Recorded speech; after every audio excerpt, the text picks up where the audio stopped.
The Manta is at the budget end of the VTOL market. I purchased the PNP version, which was airframe, servos, motors, props, etc., and then also bought the recommended flight controller, which has the 3 ESCs built into it. To complete the model, I added a Radiomaster RP1 ELRS nano receiver, a Maytech M10Q GPS and compass module, the Walksnail FPV system, and the recommended GNB 3S 3000 mAh lithium-ion battery. Of course, being a budget model, it comes with problems, but thankfully other YouTubers have explained these. The first change I made was to 3D print a mounting tray for the flight controller, which screwed into the floor of the model.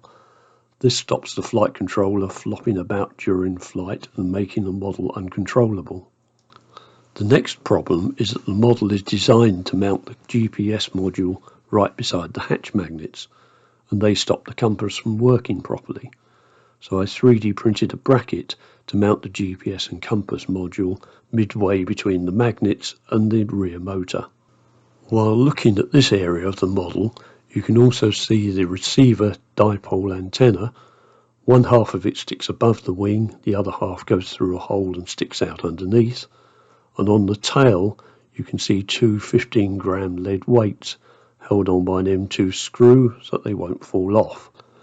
On the nose of the plane, I have added a 3D printed PETG bracket for the Walksnail unit and its two aerials, and internally there is another 3D printed bracket to screw the camera in position. Then the cells provided with the kit are made from something like a chocolate bar wrapper and are totally useless, so I've designed and printed my own using lightweight PLA. Inside the model, I have wedged a piece of bar sponge over the flight controller, and that stops drafts blowing on the barometer and giving false altitude readings. I've also 3D printed a battery tray, which clips to the wing spar and screws to the floor, but despite the battery being as far aft as possible, you still need the 15-gram weight on the tail. I have put all the 3D printer files on the Printables website, and you can download them for free. There is a link in the description below.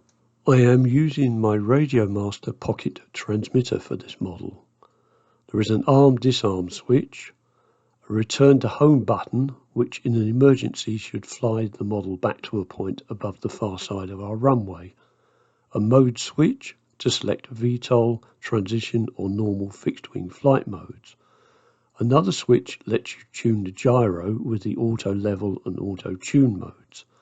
The thumb wheel disables the gyro tuning unless it is in the center position, and if turned fully clockwise or anti-clockwise, the thumb wheel changes the function of switch D so that I can select either the cruise or position hold flight modes. Joystick trim controls are not used when running iNav flight controllers, so I have reprogrammed the throttle trim button to turn the video system on and off to prevent it overheating while waiting for the GPS to lock onto the satellites.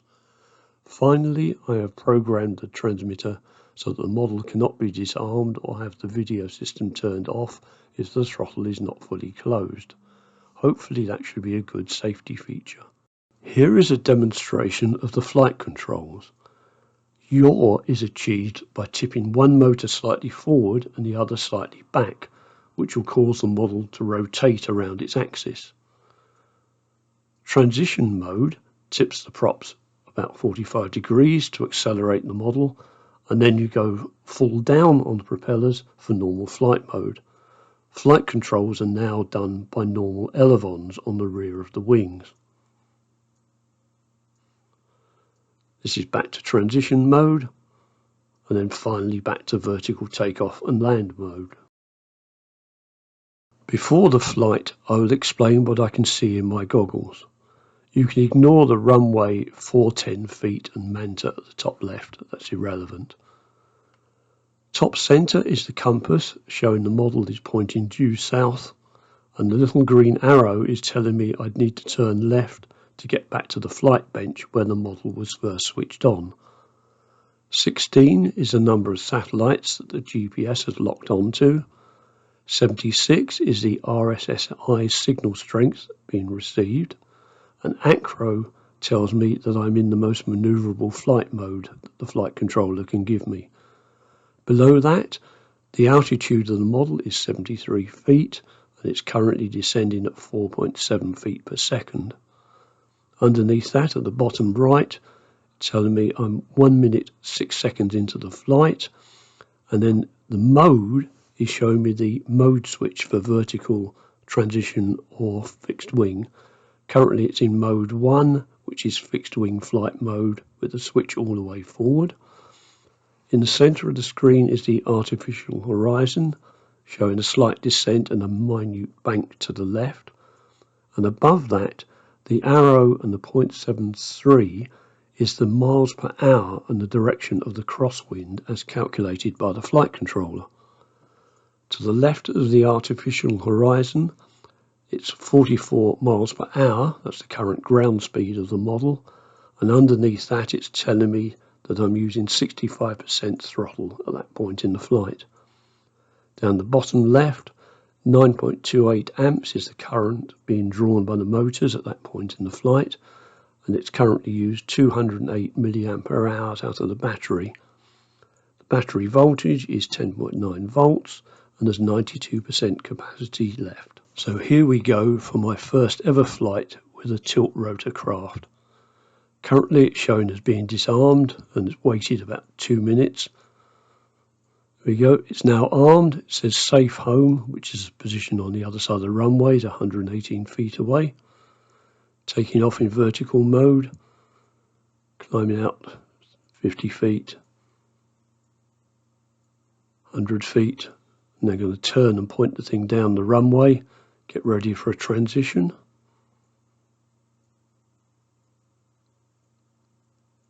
There we go, transition mode, accelerating into forward flight, full forward flight mode now. Just getting a feel for how the thing actually flies. So this is my first ever flight with a tilt rotor craft and of this particular model.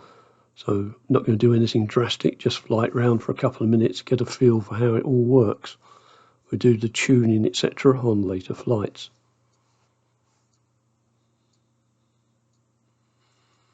You can see it's currently cruising at about 40, coming up on 50 miles an hour. It's on the centre left.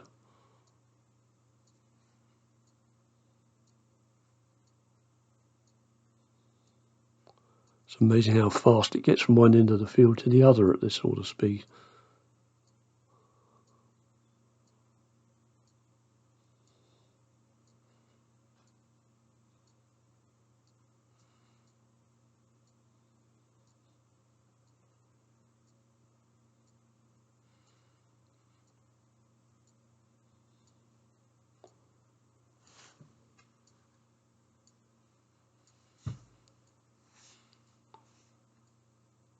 I'll do one more pass around the field, then start to transition back into vertical mode for a landing.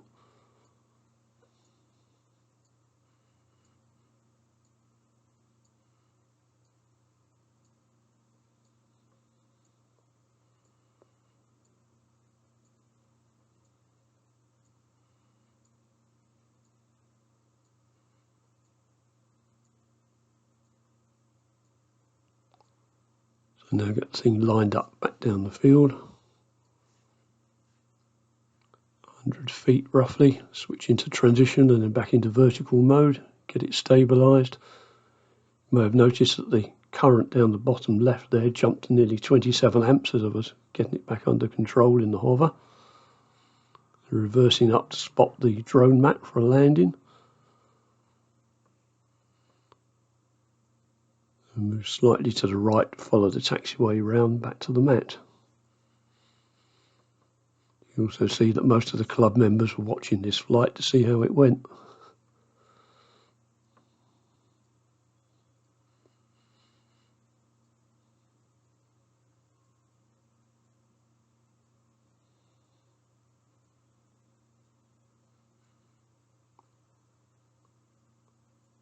And as usual, as you approach the mat, get down into the ground effect, the thing becomes a little bit less stable. You have to fight to get it down the last foot. But that's safely down.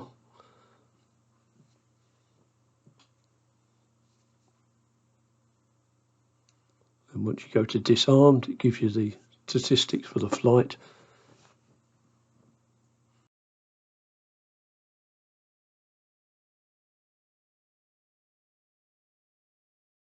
So my conclusions. There are a few parts of the model that need improving, but my 3D printed parts easily resolve those issues. The flight controller is delivered with ArduPilot installed and programmed for the Manta, but I know nothing about ArduPilot. So after a few fruitless days trying to understand it, I installed iNav 7.1.2 on the flight controller and then had to program it all myself. Thankfully it seems to be working very well. In the VTOL mode, the model is super stable, much more like flying a DJI Avata than any of my normal drones. The transitions to fixed-wing flight and back again were pretty uneventful, although the model does tend to drop quite a bit, so you need some altitude for safety. In fixed-wing mode it flew very well, and in future flights I shall try flying slower and tuning the gyro to see if the flight characteristics can be made even better. If you have never tried FPV, I would really recommend having a go, as at least to me it seems much easier to fly a model from the cockpit rather than by line of sight. I would rate my chances of flying the Manta in fixed wing mode line of sight as very poor, but with the FPV it wasn't really a problem. Finally, I would like to send my thanks to Giz FPV for his series of YouTube videos about his experiences with the Manta. Without those videos, this maiden flight may have been much less successful.